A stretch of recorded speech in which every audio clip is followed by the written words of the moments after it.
Last part में हमने देखा था कि मैक्स अपना ह्यूमन क्लोन बना रहा था और इधर नी हेलू के ईवा को हर्ट करने की वजह से वो धीरे धीरे मर रही थी, जहां मरने से पहले वो अपनी वेडिंग ड्रेस पहन के खुद को मैक्स के साथ इमेजिन करने लगती है और थोड़ी ही देर में अपना दम तोड़ देती है। और दूसरी तरफ मैक्स भी अपनी गोल्डन हॉर्न बेहेमोथ की फॉर्म से ह्यूमन फॉर्म में आ गया था, जिसके बाद वो सबसे पहले एवा से मिलना चाहता था, पर उसे बबाता से पता चलता है कि एवा तो मर चुकी है। तो ये जानकर मैक्स शॉक हो जाता है। अब आगे तो इस पार्ट की शुरुआत में बबाता मैक्स को एवा की पिक्चर दिखाती है जिसमें वो जमीन पर गिरी हुई थी। तो एवा की मरने की न्यूज सुन के और ऐसी हालत देखकर मैक्स बबाता से कहता है कि तुमने तो गारंटी दी थी कि एवा को कुछ नहीं होगा। इस पे बबाता कहती है कि तुम चिंता मत करो, वो नहीं मरेगी, क्योंकि जो पेंडेंट मैंने तुम्हें दिया था वो उसकी प्रोटेक्शन करेगा। इधर हम देखते हैं कि एवा का वो पेंडेंट चमकते हुए आसपास की एनर्जी खींचने लगता है। तभी एवा की बॉडी हवा में उड़ जाती है और वो एनर्जी एवा के अंदर जाने लगती है।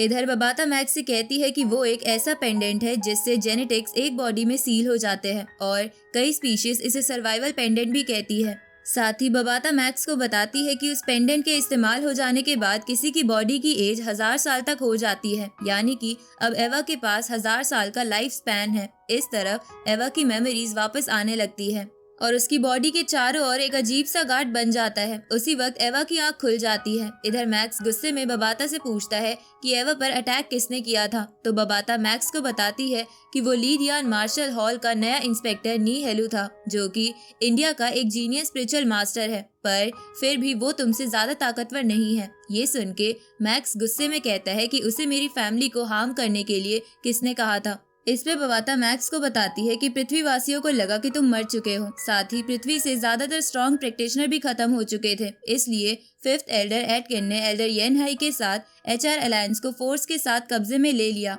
और अब पूरे वर्ल्ड पे ये तीनों ही राज करते हैं, जिसके लिए इन्होंने बहुत लोगों को मारा और लूटा है। ये सुन के मैक्स कहता है कि तो इनकी इतनी हिम्मत हो गई कि ये खुले में मेरी फैमिली को हर्ट कर रहे हैं। इसके बाद मैक्स बबाता से पूछता है कि क्या जिन प्रैक्टिशनर्स ने उस फॉर्मेशन को बनाने के लिए खुद का सेक्रीफाइस दिया था, क्या उनकी फैमिलीज ठीक है। इस पे बबाता कहती है कि उनकी हालत भी ठीक नहीं है, ऊपर से मो हेंडरसन की एक फैमिली मेंबर भी मर गई है, जिसे एक्सीडेंट का नाम देके इन तीनों ने न्यूज में फैला दिया। ये सुन के मैक्स बोलता है कि ये सब क्या चल रहा है, इन्हें हीरोज की फैमिली को हर्ट करना मजाक लग रहा है। इसके बाद मैक्स गुस्से में कहता है कि अब एटकिन, येन हाई और नी हेलू को मेरी फैमिली और हीरोज की फैमिली को परेशान करने की वजह से मरना होगा। इधर हम एवा को देखते हैं जो अपने बिस्तर से उठ जाती है, लेकिन उसे ये समझ नहीं आ रहा था कि क्या वो मर गई या जिंदा है। उसी वक्त उसे एक कॉल आता है जिसपे मैक्स का नाम लिखा था। तो उस कॉल को देखकर एवा के आंसू निकल जाते हैं और वो खुद को मैक्स के साथ इमेजिन करने लगती है। इस तरफ मैक्स एवा को कॉल लगा रहा था, लेकिन एवा के इमेजिनेशन में होने की वजह से वो कॉल नहीं उठाती। तो मैक्स कहता है कि मैं अब सारी प्रॉब्लम ठीक करने के बाद ही घर जाऊंगा। दूसरी तरफ हम एल्डर येन हाई को देखते हैं जो वाइन पीते पीते म्यूजिक सुन रहा था। साथ ही उन्होंने अपने घर में दुनिया की सबसे महंगी महंगी पेंटिंग्स भी चुरा के लगा ली थी। उसी वक्त उनके घर की लाइट चली जाती है तो उन्हें कुछ भी समझ नहीं आता और वो सोचते हैं कि उनके घर के नौकर कहाँ गए। साथ ही वो बोलता है कि मैं प्लैनेट लेवल प्रैक्टिशनर हूँ, कोई भी मेरे घर में घोस्ट की तरह नहीं घुस सकता। अब वो इधर उधर लोगों को ढूंढने लगते हैं। तभी उनके घर का पियानो बजता है और उनके घर का सामान उड़ने लगता है। उसी वक्त मैक्स वहां आकर अपने एक हेवनली नाइफ से येन हाई की तस्वीर कट कर देता है। तो येन हाई मैक्स को देखकर एकदम चौंक जाता है और उसे समझ नहीं आ रहा था कि मैक्स अभी तक जिंदा कैसे है। तभी मैक्स अपनी स्पिरिचुअल पावर से एल्डर येन हाई को इधर उधर पटक के मारने लगता है, जिसके बाद वो उन पे माइंड अटैक करके उन्हें जान से मार देता है। थोड़ी देर बाद हम एटकिन को देखते हैं जिसे सिक्योरिटी से पता चल जाता है कि एल्डर येन हाई मर चुका है। साथ ही उसे डॉक्टर से ये भी पता चलता है कि येन हाई की बॉडी पर कोई भी इंजरीज नहीं थी और उनकी डेथ किसी स्पिरिचुअल मास्टर ने करी थी। ये सुन के एटकिन सोचने लगता है कि अभी सिर्फ नी हेलू ही प्लैनेट लेवल स्पिरिचुअल मास्टर है, लेकिन वो येन हाई को नहीं मार सकता। तो आखिर उसे मारा किसने। अब येन हाई का शक एल्डर यी साइड पर जाता है, पर वो सोचता है कि यी साइड की बॉडी तो उसने खुद ने देखी थी, इसलिए ऐसा नहीं हो सकता। और मैक्स को भी इंडिकेटर्स ने डेड डिक्लेयर कर दिया था। उसी वक्त एटकिन गाड़ी रोक देता है और सोचने लगता है कि अभी तक हमें मैक्स की बॉडी नहीं मिली, तो कहीं वो जिंदा तो नहीं है। इस तरफ हम नी हेलू का पैलेस देखते हैं जहां मैक्स अपने ब्लैक गॉड आर्मर की इनविजिबल पावर का इस्तेमाल करके आ जाता है और अपनी स्पिरिचुअल पावर से उस पैलेस को स्कैन करता है, जिससे उसे पता चलता है कि वहां बहुत ज्यादा गार्ड्स हैं और नी हेलू अकेले एक रूम में है। इधर नी हेलू टीवी देख रहा था जहाँ न्यूज में बता रहे थे कि नी हेलू मैक्स की तरह ही जीनियस है, इसलिए ये अगला जीनियस बन सकता है। ये सुन के नी हेलू गुस्सा हो जाता है और टीवी को फोड़ते हुए बोलता है कि मुझे मैक्स से नफरत है, मैं कोई उसकी परछाई नहीं हूँ, तो क्यों मुझे उस मरे हुए से कंपेयर करा जाता है। उसी वक्त उसे एटकिन का फोन आता है जो उसे बताता है कि येनहाई मर चुका है। तो ये सुन के नी हेलू शॉक हो जाता है। इसके बाद एटकिन नी हेलू को बताता है कि मुझे लगता है कि उसे मैक्स ने मारा है, इसलिए तुम छुप जाओ। तो नी हेलू एटकिन से बोलता है कि मैक्स तो मर चुका है ना। इस पे एटकिन कहता है कि मुझे नहीं लगता कि वो मर चुका है। उसी वक्त नी हेलू के रूम का सामान उड़ने लगता है, जिसके बाद वहाँ मैक्स आ जाता है। तो उसे देखकर नी हेलू घबरा जाता है। तभी मैक्स अपनी स्पिरिचुअल पावर से नी हेलू को दीवार पर देकर मारता है। तो नी हेलू मैक्स पर अटैक करने की कोशिश करता है, लेकिन मैक्स उसे बहुत सारी दीवारों से आर पार करते हुए कहता है कि गोल्डन हॉर्न बेहेमोथ की सीक्रेट टेक्निक प्रैक्टिस करने के बाद मैं आसानी से अपने से लो स्पिरिचुअल मास्टर को कंट्रोल कर सकता हूँ।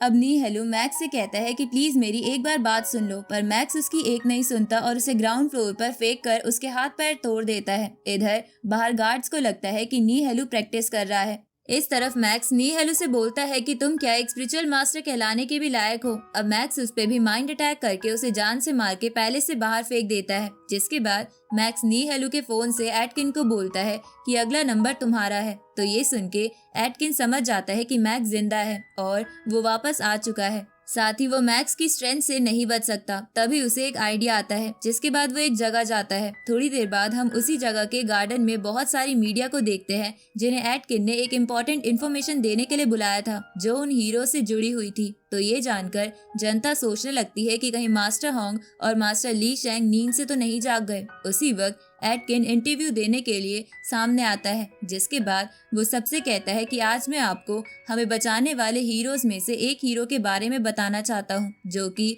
यंगेस्ट स्पिरिचुअल मास्टर के साथ साथ एक बहुत बड़ा जीनियस था, जो और कोई नहीं बल्कि मैक्स है, जिसकी मैं बहुत रिस्पेक्ट करता हूँ।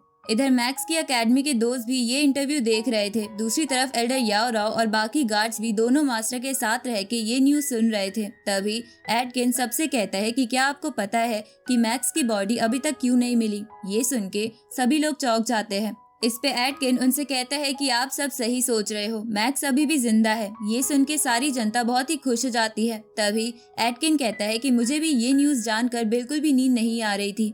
इधर मैक्स का भाई एवा को ये न्यूज दे देता है कि टीवी पर बता रहे हैं कि मैक्स अभी भी जिंदा है। तो एवा मैक्स के पेरेंट्स के साथ टीवी देखने लगती है। इधर मैक्स तेजी से एटकिन की तरफ आ रहा था, तो एटकिन मीडिया वालों को कहता है कि ये देखो मैक्स आ गया। तो मैक्स को देखकर उसके सारे दोस्त और रिलेटिव बहुत ज्यादा खुश हो जाते हैं। दूसरी तरफ एटकिन सबसे कहता है कि मैं आज बहुत ज्यादा खुश हूँ, क्योंकि जिस हीरो को मैं सबसे ज्यादा रिस्पेक्ट देता था वो अभी भी जिंदा है। साथ ही मैं मैक्स के साथ फ्यूचर में ह्यूमैनिटी को प्रोटेक्ट करूंगा। तो ये सुन के सभी लोग एटकिन के लिए तालियां बजाने लगते हैं। तो एटकिन सोचता है कि अब मैक्स मुझे सबके सामने कैसे मारेगा। उसी वक्त मैक्स तेजी से एटकिन के पास आता है, तो एटकिन उसे ग्रीट करता है, लेकिन मैक्स एटकिन को एक लात मार के उसकी सोल उसकी बॉडी से बाहर निकाल देता है। लेकिन एटकिन वापस अपनी बॉडी में आ जाता है, तो मैक्स उसका गला दबाने लगता है, जिसे देखकर सब लोग चौंक जाते हैं कि ये मैक्स क्या कर रहा है। उसी वक्त मैक्स एटकिन को जमीन में घसीटते हुए हवा में फेंकता है, जिसके बाद वो अपनी स्पिरिचुअल पावर से